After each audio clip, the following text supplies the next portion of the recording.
টি-20 বিশ্বকাপে মাঠের লড়াই শুরু হলো বলে, কিন্তু বিশ্বকাপ আয়োজন নিয়ে নিজেদের তৈরি আইনি বেড়াজাল নিয়েও ভাবতে হচ্ছে আইসিসিকে। 2026 সালে টি-20 বিশ্বকাপে ভারত পাকিস্তান ম্যাচ ঘিরে টি-20 বিশ্বকাপে মাঠের লড়াই শুরু হলো বলে, কিন্তু বিশ্বকাপ আয়োজন নিয়ে নিজেদের তৈরি আইনি বেড়াজাল নিয়ে ভাবতে হচ্ছে আইসিসিকেও। 2026 সালের টি-20 বিশ্বকাপে ভারত পাকিস্তান ম্যাচ ঘিরে জটিলতা যেন কাটছেই না। পাকিস্তানের ম্যাচ বয়কটের ঘোষণায় জটিল আইনি বিতর্ক তৈরি হয়েছে। প্রশ্ন উঠছে, একটি দল কি ইচ্ছাকৃতভাবে নির্দিষ্ট একটি ম্যাচ না খেলে পুরো টুর্নামেন্টে থাকতে পারে? তবে এই প্রশ্নের উত্তর লুকিয়ে আছে আইসিসির প্লেইং কন্ডিশন, গঠনতন্ত্র এবং শাস্তিমূলক বিধানের মধ্যেই। পাকিস্তান সরকার জানিয়ে দিয়েছে, টুর্নামেন্টের সূচি অনুযায়ী 15 ফেব্রুয়ারি অনুষ্ঠেয় ভারতের বিরুদ্ধে নির্ধারিত ম্যাচে তারা মাঠে থাকবে না। তবে টুর্নামেন্টের অন্য ম্যাচগুলো তারা ঠিকই খেলবে। বাংলাদেশকে বিশ্বকাপ থেকে বাদ দেওয়ার ঘটনায় প্রতিবাদ হিসেবেই তারা এই সিদ্ধান্ত নিয়েছে বলে জানানো হয়েছে। কিন্তু আইসিসির নিয়ম বলছে, এই ধরনের আংশিক বা নির্বাচিত অংশগ্রহণ টুর্নামেন্ট পরিচালনার মৌলিক নীতির সঙ্গে সাংঘর্ষিক।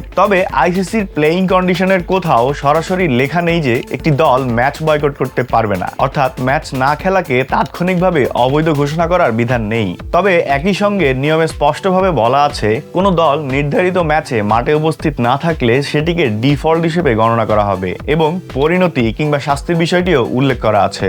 এ বিষয়ে আলোচনা করার সুযোগ নেই। নির্ধারিত ভেন্যুতে যদি ভারত দল উপস্থিত থাকে এবং পাকিস্তান দল অনুপস্থিত থাকে, তাহলে ম্যাচ রেফারি আনুষ্ঠানিকভাবে ভারতকে ওয়াকওভার প্রদান করবেন। অর্থ হলো, ভারত 2 পয়েন্ট পাবে এবং ম্যাচটি খেলা ছাড়াই শেষ হয়ে যাবে। তবে এখানেই আইনি প্রক্রিয়া শেষ নয়। আইসিসির 16.10/7 ধারা অনুযায়ী ম্যাচে অংশ না নেওয়া দলটি 20 ওভারে 0 রান করেছে বলে ধরে নেওয়া হয়। ফলে ম্যাচ বয়কট করা দলটির নেট রান রেটে প্রভাব ফেলবে।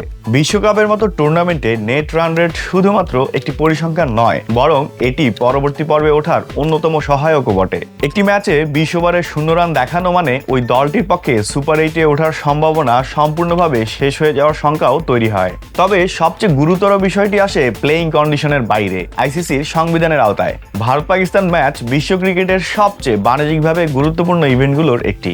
সম্প্রচারকারী সংস্থাগুলো এই ম্যাচকে কেন্দ্র করে বিজ্ঞাপনদাতাদের কাছ থেকে সর্বোচ্চ মূল্য আদায় করে। ম্যাচ বাতিল হলে সম্প্রচার চুক্তির শর্ত অনুযায়ী ক্ষতিপূরণ দাবি করার আইনি অধিকার আছে ব্রডকাস্টার বা সম্প্রচার প্রতিষ্ঠানের। আইসিসি সেই ক্ষতিপূরণের দায় সংশ্লিষ্ট বোর্ডের উপর চাপাতে পারে। একই সঙ্গে সংস্থাটির হাতে রয়েছে আরো কঠোর ব্যবস্থা, আর সেটা হলো রাজস্ব বন্টনের অংশ আটকে দেওয়ার ক্ষমতাও তারা রাখে। পাকিস্তান ক্রিকেট বোর্ডের ক্ষেত্রে এটি অত্যন্ত সংবেদনশীল বিষয়, কারণ বোর্ডটির মোট বার্ষিক আয়ের প্রায় 70 থেকে 80% আইসিসি থেকে পাওয়া রাজস্বের উপর নির্ভরশীল। তবে এর আগেও বিশ্বকাপে ম্যাচ বয়কটের উদাহরণ আছে অনেক। 1996 সাল ও 2003 বিশ্বকাপে অস্ট্রেলিয়া দল নিরাপত্তার কথা জানিয়ে শ্রীলঙ্কায় খেলতে যায়নি। আইসিসির নিয়মে ম্যাচ বয়কটের সুযোগ থাকলেও সেই সুযোগের মূল্য যে কতটা কঠিন শাস্তিতে পরিণত হতে পারে বর্তমান পরিস্থিতি, সেটি বারবার স্মরণ করিয়ে দিতে চাচ্ছে ভারতীয় মিডিয়া।